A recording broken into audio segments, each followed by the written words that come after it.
Thank you for coming. I wanted to reach you on another issue first.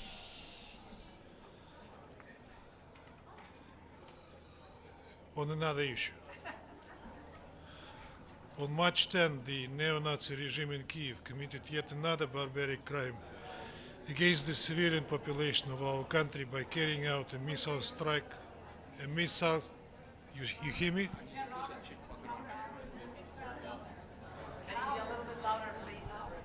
Louder? Can I raise the mic? Not from there, but I told him downstairs. Okay. On March 10, the neo-Nazi regime in Kyiv committed yet another barbaric crime against the civilian population of our country by carrying out a missile strike on Bryansk, a busy business district located in close proximity to multi-apartment residential buildings, children's goods stores, a university and other civilian infrastructure came under deliberate attack. As a result of this strike, 7 people were killed and 42 were injured. The expired head of the regime, Zelenskyy, speaking to the press, described this heinous attack as a successful operation and thanked the armed forces of Ukraine for their service. This is yet another striking example of the sheer cynicism with which the Kyiv authorities treat attacks that claim lives of civilians. The strike was carried out with the use of at least 7 long-range British Storm Shadow missiles. It is entirely obvious, and we have repeatedly pointed this out, that such an operation would be technically impossible for the Ukrainian armed forces to conduct on their own. The use of advanced Western weaponry takes place only with the direct involvement of foreign specialists who guide the targeting. In addition, certain NATO countries provide the necessary intelligence data. As such, the Western sponsors of Zelenskyy bear full responsibility for the killing of civilians. Instead of giving peace negotiations facilitated by the United States a genuine chance, Kyiv and London are seeking ways to further escalate tensions. This tactic is not new. It has been repeatedly employed whenever a real prospect of settlement begins to emerge. It is hardly a coincidence that the timing of this attack coincided with signals from Washington expressing hope that negotiations on the Ukrainian settlement have reached a turning point, I quote, and that achieving peace is entirely possible. Regrettably, international organizations have once again remained blind and deaf to what has happened. Yesterday, during the daily noon briefing, the spokesman of the UN Secretary General mentioned the issue only in passing and only after being asked a direct question. Even then, he stated that he, I quote, hasn't seen that particular report, limiting himself to a general remark that UN is against such attacks. But where is clear and unequivocal condemnation of this crime? Where is the statement from the Secretary General himself? The continued silence on this and similar grave incidents raises serious questions about the impartiality and consistency of the organization's approach. We call on the UN Secretariat to abandon the policy of double standards and to provide an appropriate, clear, and unequivocal assessment of this heinous attack. Thank you. Thank you, Mr. Ambassador. I have a question on the war in Iran. Russia is a close ally of Iran, and President Putin has talked to President Trump and many other leaders. Does Russia see itself playing any kind of a role in negotiations to end this war?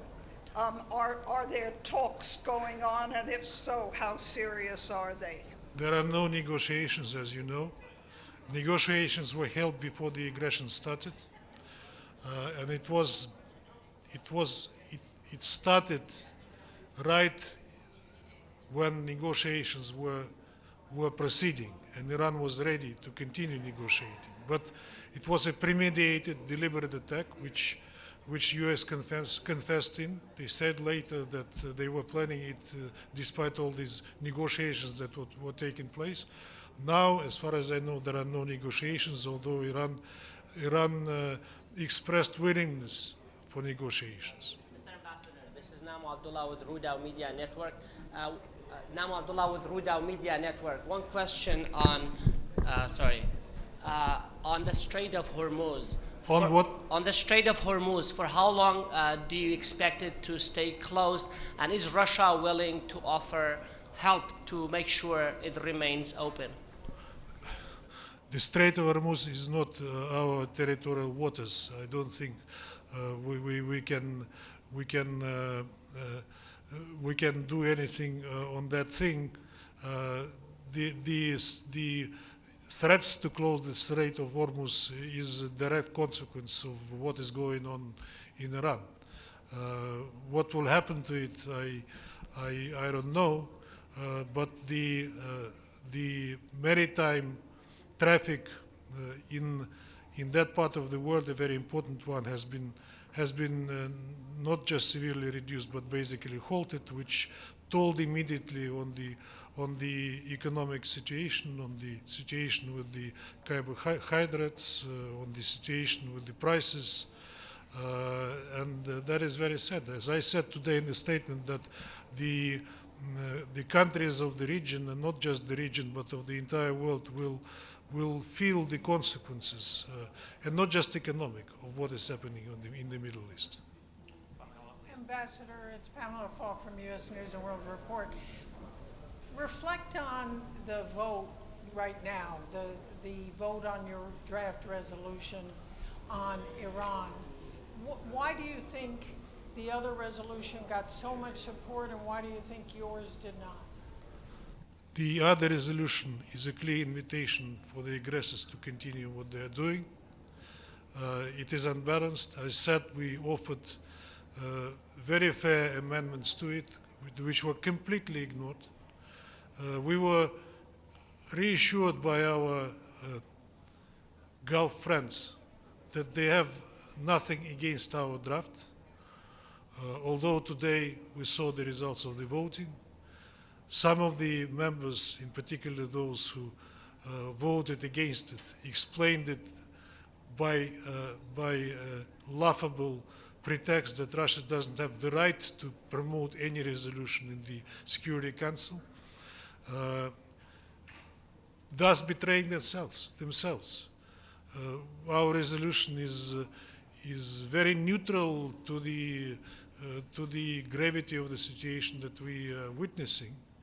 We avoided any mentioning of, deliberately avoided any mentioning of who, when, why, but we just called for the early resolution of the crisis and for going back to the political and diplomatic means of resolving it.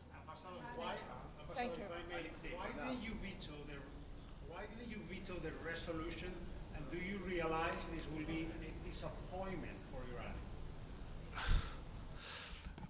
There are many disappointments in the world on many issues.